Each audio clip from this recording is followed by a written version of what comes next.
Bonjour Philippe Calvario. Alors aujourd'hui, nous nous rencontrons pour parler de trois de vos dernières créations. Marie Tudor de Victor Hugo, donc on a découvert en février au Théâtre de la Pépinière et qui part en tournée. Exact. Il faut que, oui, qui va partir Ouais. un peu en tournée dans toute la France et autour de Paris. Peut-être on peut en parler, vous voulez? Oui, bien sûr, si vous avez des dates. Oui, je crois qu'on fait le 4 février à Saint-Germain, le 10 février à Courbevoie, je le fais de mémoire en regardant le papier, et le 8 mars à Neuilly. Voilà. D'accord. Alors ensuite, Des visages et des corps, qui est un texte de Patrice Chéreau, qui est inspiré de son carnet intime qu'il a écrit entre 2009 et 2010, donc qui était monté au Rond-Point, qu'on a ensuite découvert au Off d'Avignon, et il y a encore quelques jours au Lucernaire. Exact. Qui part aussi un petit peu en tournée d'ailleurs. D'accord. Dans la France. Dans la France, oui. Ouais. Je fais Saint-Étienne-du-Rouvray bientôt, et puis on va même partir en Amérique du Sud en septembre. Voilà. Ok, Donc super. il va partir en surtitré. Et enfin, Shakespeare in the Woods, que vous avez monté avec des comédiens du cours Florent au Mhm. mois de décembre au cirque Romanès, en vous inspirant de quatre pièces de Shakespeare. Alors, je voulais d'abord vous faire réagir sur une photo d'une comédienne que vous avez choisie pour une de vos pièces. Et je voulais savoir pourquoi cette rencontre et pourquoi ce choix. Christiana Reali, donc très belle. Pourquoi Christiana? Je l'avais vue, je l'ai vue plusieurs fois au théâtre, mais j'ai un souvenir très marquant qui m'a déclenché un peu l'envie de faire du théâtre, qui était le Cid, qu'avait fait Francis Huster et que j'avais vu il y a maintenant 23 ans, je crois à peu près, à Lyon, dans ma ville, au théâtre de Fourvière en extérieur, où elle jouait l'infante, une reine donc, enfin une jeune reine. Et je me souviens d'elle, on a des images un peu morcelées comme ça, je me souviens d'elle se jetant au pied du Cid, mais peut-être que je fantasme complètement cette image, je la vois complètement en pleurs, bouleversée, dans un élan tragique comme ça très fort qui m'avait sauté un peu au visage. Ouais. Bah, elle est Et fougueuse, enfin, elle c'est est une très reine fougueuse, d'Angleterre fougueuse, et capricieuse aussi, voilà, manipulatrice mais passionnée. exactement, Mm. qui est une folle amoureuse, on va dire.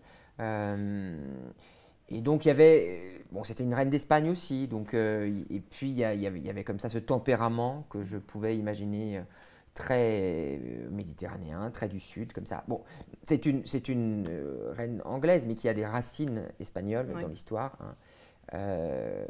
Fille de Catherine d'Aragon. Donc, voilà, qui a ce sorte de tempérament et cette ferveur, voilà.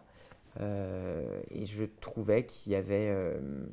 En plus, ça faisait un moment qu'on ne l'avait pas vu dans un spectacle à fracture classique, C'est vraiment. vrai, oui, en tête de texte, Voilà. vraiment. Elle en avait envie aussi. On l'avait emmenée dans des chemins beaucoup plus contemporains, beaucoup plus. euh, avec des textes beaucoup plus. Je ne sais pas comment le C'est dire. vrai qu'elle est surprenante, on s'y attendait pas forcément, on la découvre sous un nouveau visage et c'est vraiment épatant.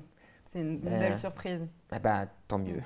Mais je pense qu'elle avait ces choses-là, mais que voilà, elle n'a pas eu forcément les projets qui correspondaient à cette part d'elle, même si c'était très beau ce qu'elle faisait aussi dans d'autres écritures. Mais effectivement, elle a redécouvert, elle a eu tout d'un coup, on voit le souffle qu'elle a, l'emportement qu'elle peut Ouais. avoir et la capacité, voilà, à être dans des élans classiques comme Mm. ça. Et Avec plusieurs visages. exactement, avec plusieurs facettes et plusieurs visages. En voilà un Alors, très très beau.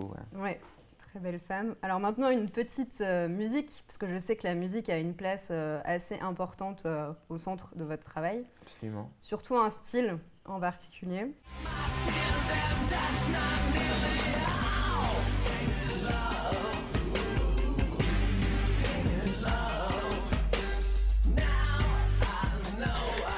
Le rock'n'roll.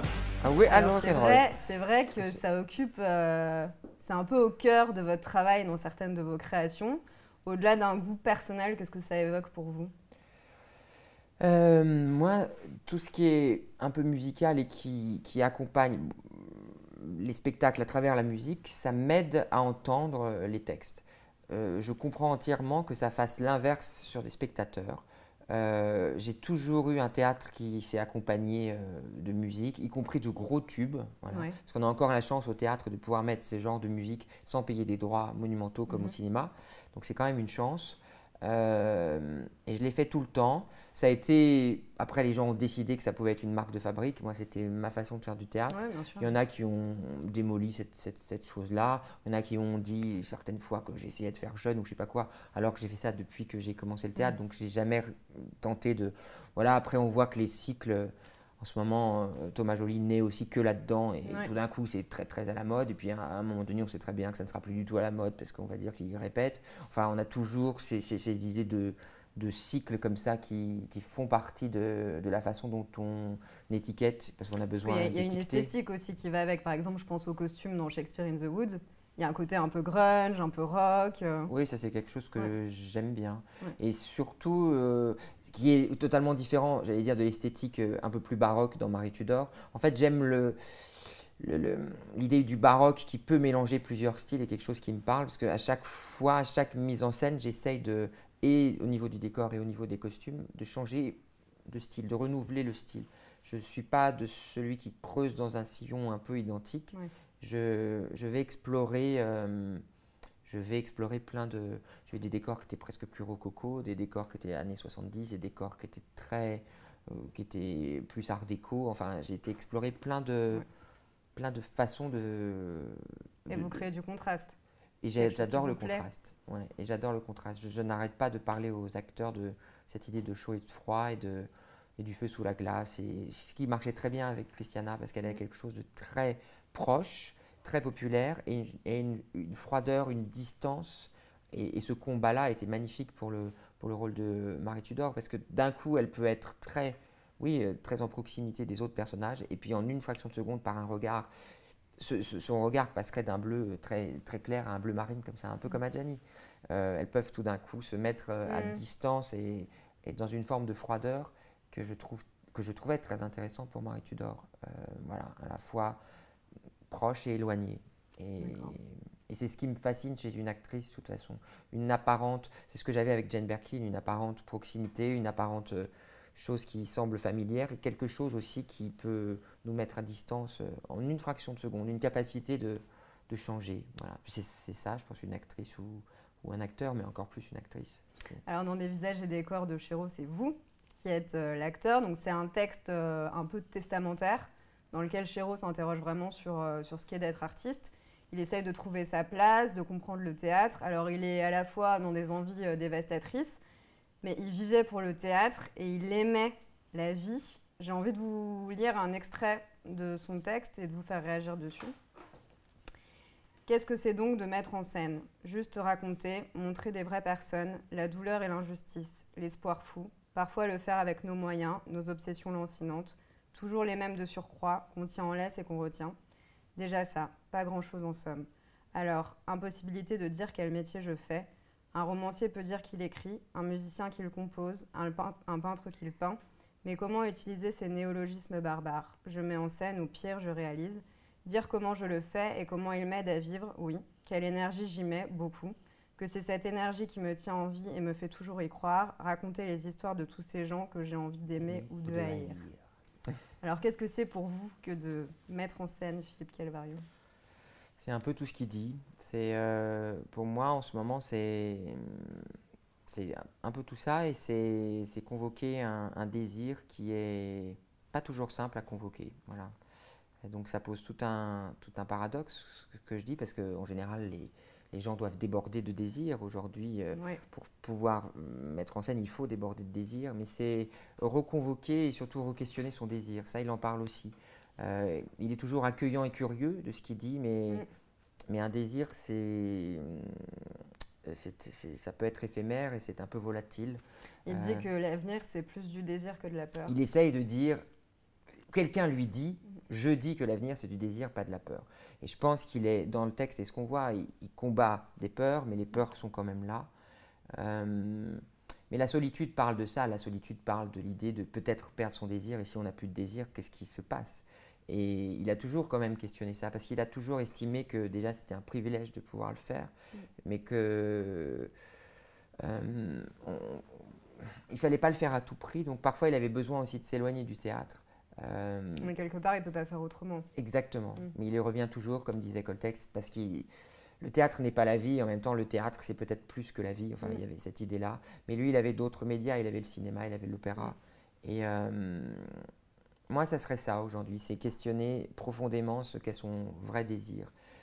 Et comme on l'a très intuitivement jeune, quand on passe ces fameux caps de 40 ans, toutes les choses qu'on a fait très intuitivement, on les remet un peu en questionnement dans le sens que on a de plus en plus besoin c'est ce que disait, c'est ce qu'il dit aussi, il faut s'empêcher de refaire quand on crée, mais on ne peut pas s'empêcher de refaire. Alors il faut refaire autrement et sans doute re-questionner encore plus précisément dans le présent ce que c'est que de mettre en scène et ce que c'est que son désir de mettre en scène. Donc en fait, ça serait presque un questionnement, mais c'est un peu ce qu'il dit. Mettre en scène, c'est un peu se questionner quand même. Et est-ce que c'est utopique aujourd'hui de vouloir faire du théâtre? Il y a une part d'utopie, oui.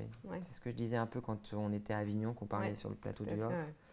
Qu'à la fois c'est très beau, cette utopie-là, et puis elle peut être très douloureuse aussi. Il ne faut pas faire, en tout cas les jeunes qui vont dans ce métier-là ne peuvent pas, ça va être peut-être sombre ce que je dis, mais là je suis prof à Florent, j'ai repris juste 3 mois de cours.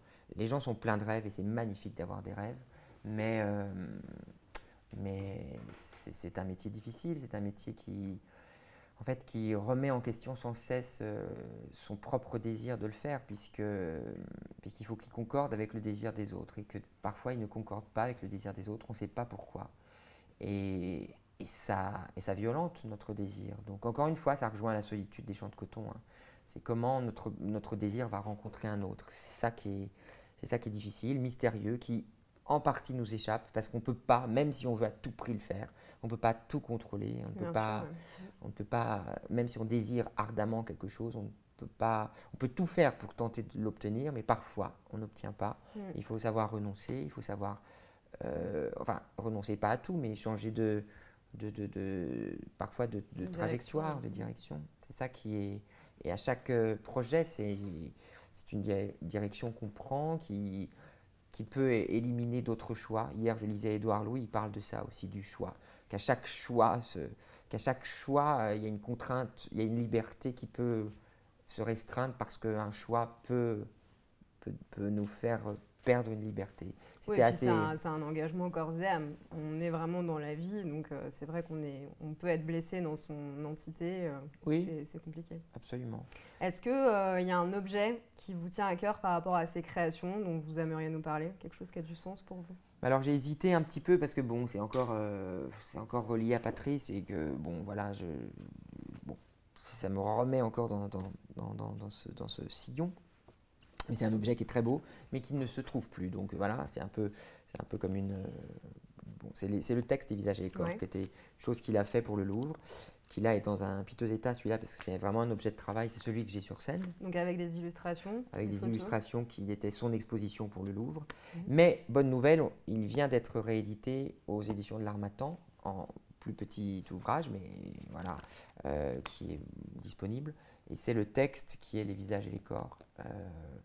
Vous avez dit testamentaire, il a cette dimension-là, mais il ne l'a pas fait dans ce sens-là. Il se trouve que maintenant, ça renvoie à ça puisqu'il n'est plus là. Mais il avait surtout envie d'être très précis sur ce qu'était ce métier-là qu'il interrogeait. En tout cas, il ne se considérait pas vraiment comme auteur et grâce à vous, quelque part, il devient un peu auteur. Je ne sais pas si c'est grâce à moi. Peut-être... oui, je vais dire que c'est grâce à moi. Voilà. Non, faut être un peu... Non, mais c'est pas ça. Mais c'est-à-dire que je peux raconter qu'un acteur peut avoir envie de dire ce texte parce que c'est un texte très, très puissant, d'une puissance rare quand même, qui a vraiment à voir avec des textes comme Proust ou comme le journal de Lagarxe. Donc Lagarxe, c'était quand même un très, très grand auteur. Il a écrit aussi son journal et ça a été lu par Laurent Poitrenaud. Et je compare beaucoup parce qu'il y a plein de choses communes. Il y a des dates pareilles, il y a une sorte de choses comme ça, un peu au jour le jour, qui questionnent le métier et qui mêlent surtout quelque chose de complètement professionnel et de complètement personnel. Intime, voilà. Aussi dans le modèle de Guibert, qui à la fois est pudique et impudique, comme il l'avait fait dans son film La pudeur et l'impudeur, c'est-à-dire il a l'impression de donner quand même des clés. C'est ça qui le violentait un peu, l'idée que ça soit dit à voix haute. Il en avait peur, hein. Mais Bah oui, c'est très il, personnel. Et puis il y a beaucoup d'amour dans ce texte. il y a beaucoup Donc, d'amour, ce beaucoup de livre, désir. ouais. Mais en même temps, dès qu'il dit quelque chose, il se dérobe aussitôt. Il y a une Mhm. pirouette ou il y a Ouais. quelque chose qui… C'est pas qu'une pirouette, c'est un élément littéraire Mhm. qui fait que ça devient quand même de la littérature et pas comment dire, un journal, Oui, c'est pas un journal de bord. un journal intime ou Bien un sûr. journal qu'on garde, qui serait fait pour être gardé chez soi. Il a vraiment écrit dans l'idée que ça allait être publié et voilà, ça ne ressemble pas à un, oui, oui, à un journal intime. Ouais. Alors en tout cas, vous donnez voix à Chéreau, mais vous donnez aussi voix à Shakespeare. Et pour son 400e anniversaire, vous montrez à nouveau toute la force de son intemporalité. Vous aimez casser les codes, mélanger les arts. Et par exemple, pour Shakespeare in the Woods, vous nous livrez à la fois un message d'espoir et d'unicité. En quoi c'est peut-être plus fort et plus évocateur de prendre un texte classique et d'en faire une mise en scène contemporaine, de le sortir de son contexte historique? Mais là, il y a un élément qui est quand même clair. Enfin, d'une part, j'adore les classiques, mais il y a un élément quand même, il ne faut pas se cacher, qui est que c'est très très difficile de tourner les spectacles aujourd'hui. Et que quand même, avec des grandes troupes comme là, on est 18, Ouais. des textes contemporains, ça existe, mais c'est encore plus difficile. Donc il y a cette part-là, qui n'est pas forcément négligeable. Moi, j'ai un spectacle que j'avais adoré faire, qui était Parasite de Mayenbourg. On l'a tourné 20 fois, ou 15-20 fois. J'ai fait juste dans la foulée le jeu de l'amour que je voulais pas faire et du hasard de Marivaux. On en est à presque la 200e. Et quelque part, je trouve ça injuste parce que j'aime les deux, mais j'ai adoré faire Parasite, mais le système de production a un peu bloqué Ouais. la diffusion, alors que Marivaux, on n'avait rien à faire, ça sonnait tout seul, quoi. Bon, ça c'est une chose. Après, là, on m'a demandé de travailler avec des jeunes acteurs qui étaient, au départ, on l'a fait au Bouffe du Nord, qui étaient à Florent, à l'école Florent. C'était un prix au départ, et j'avais envie quand même de leur livrer cette écriture pour les mettre aussi face à des enjeux de jeu qui pouvaient être un petit peu difficiles, enfin qui pouvaient être un peu ambitieux en fait. Ouais. Et, et en même temps, la fougue de la jeunesse, c'est des pièces comme ça qui, avec des jeunes gens, marchent formidablement parce que Patrice avait fait ça aussi à Nanterre avec les comédies de Shakespeare, avec les élèves. Et il avait fait ça aussi d'ailleurs au conservatoire avec Richard III. Il disait à chaque fois, Shakespeare est quand même un auteur où on peut résoudre certaines difficultés par l'énergie. C'est pour ça parfois que des jeunes compagnies aussi montent Shakespeare. Euh, non pas que ce soit plus facile, mais on peut le résoudre comme ça. Ce qui n'est pas le cas sur des auteurs comme Tchekhov ou certaines écritures contemporaines ou Coltès, où à un moment donné, si on ne sait pas, ou Lagarde, si on ne sait pas dépatouiller avec la langue, il n'y a rien qui sort du tout, du Ouais. tout, du tout. Shakespeare, on a aussi le phénomène de la traduction qui peut simplifier un peu. On ne le joue pas dans la langue. Donc, même par rapport à la structure classique française, on a quand même quelque chose qui peut, comment dire, qui peut être parfait pour des jeunes acteurs. Oui, et puis qui s'inscrit parfaitement dans le contexte de notre époque et de notre société. Oui, il raconte aussi beaucoup de choses sur le désir. C'était aussi ce qui unit un peu les trois textes quand même, c'est qu'on pourrait dire que c'est vraiment trois pièces qui parlent du désir à Ouais. leur façon. Il y a un désir qui est complètement dévorateur pour Marie Tudor, un désir qui est mêlé à l'artistique chez Patrice, et puis un désir fougueux Ouais. et une conquête du La désir passion, l'amour. voilà, dans cette forêt un peu enchantée dans le Shakespeare, comme ça. Bien, merci beaucoup, Mais Philippe Calvario. merci beaucoup.